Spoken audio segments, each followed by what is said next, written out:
Hello, this is Lady Boulay, and I hope you're having a wonderful day. Thank you for your support. Thank you for subscribing to the channel. Thank you for your thumbs up, for your comments, and thank you for sharing the videos. Thank you for all you do to support the channel. And yes, we are commanded to love one another, whether we want to or not, or whether we agree with each other or not. As you know, this is Congresswoman Jasmine Crockett of Texas. She is the one that had the whole country laughing when Congresswoman Marjorie Taylor Greene of Georgia tried to throw off on her for wearing eyelashes. So she threw it back at Marjorie Taylor Greene, calling her a bleached, blonde, bad built butch body. So a lot of us were happy to see her put Marjorie Taylor Greene, who can be a handful herself, in her place. And Marjorie Taylor Greene has been quiet or quieter since then. She suffered a real blow to her ego with Jasmine Crockett coming back at her like that. And I'm sure it was totally unexpected.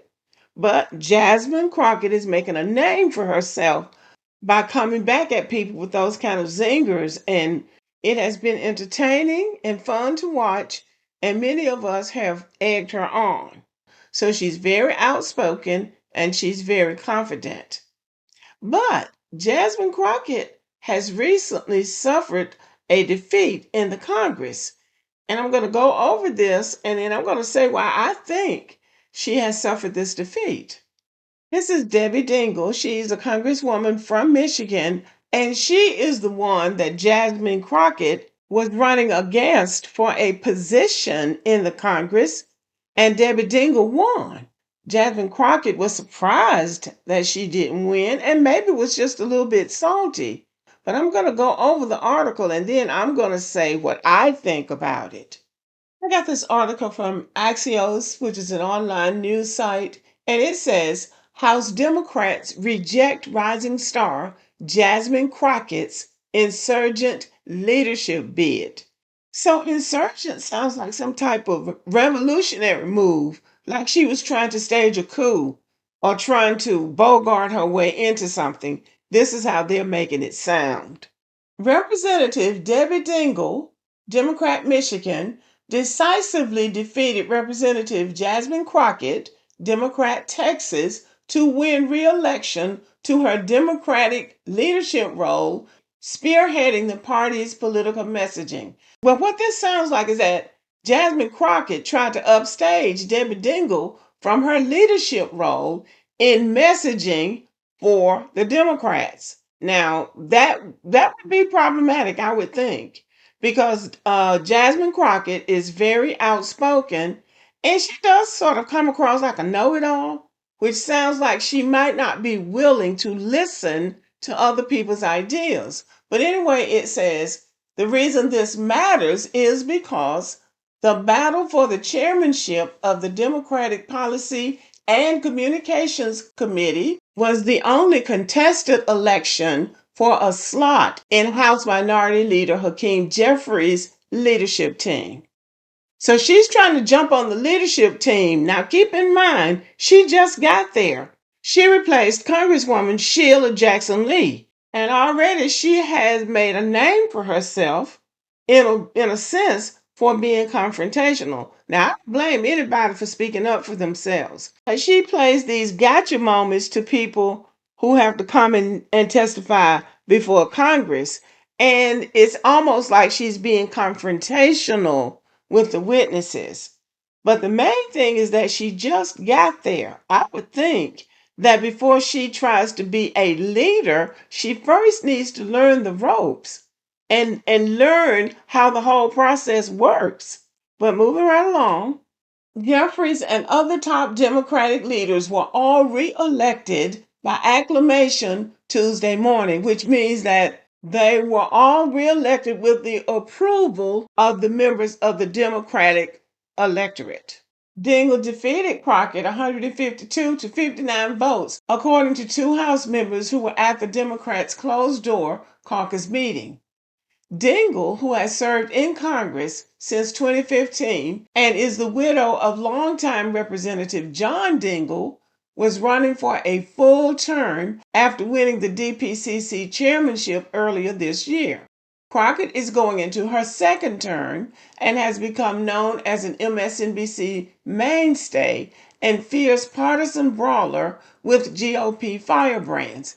And she really is. But the reality is, if you're going to be a leader in the Democratic caucus, you need to not be a fierce partisan brawler, but you have to be able to build consensus. At least that is how I understand that the Congress works. But going on cable TV and, telling everybody off and having a smart remark for everything is not going to make you a good consensus builder. And people are not going to want to work with you. And if people won't work with you, you won't get any bills passed. That's how it works. Your purpose of being in the United States Congress is to work for the people back home that you represent. And you do that by bringing money back to those areas, having schools built and medical centers built and mentoring programs for young people, things like that. And you have to have people passing bills. It takes 218 members of the House of Representatives to pass a bill. And if you're out there smarting off all the time and telling everybody off, people are not going to work with you. Now, I know Terry Sewell from Alabama. You rarely see her on these cable networks arguing and brawling and going back and forth with people, but she brings money back down to that Selma area. If you go on her website, she has 2 or 3 pages of grants that you can apply for.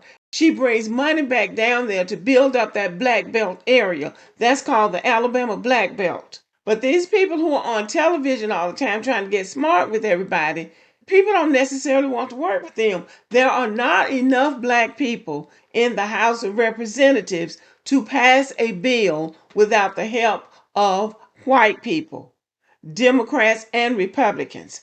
So if you're there to grandstand and to showboat, the United States Congress is not the place for you. So the vote wasn't even close. 159 to 59 is not close. But some of the Democrats said that it was a rushed, last minute effort by Jasmine Crockett to take down Debbie Dingell. Now listen at that language. That is not good language for your colleagues to be using, that you're trying to take down somebody else. Crockett pitched herself as a master of new media who could help modernize the party following its 2024 election loss. But Dingell spent months locking down support from her colleagues, and Crockett failed to make sufficient inroads to dislodge her. See, this is a confrontational woman. And even though I love the fact that she's willing to take people on, but you do have to pick your battles. You don't go in as a new person trying to take down somebody who already has a caucus within a caucus. She already has the votes and her people in place.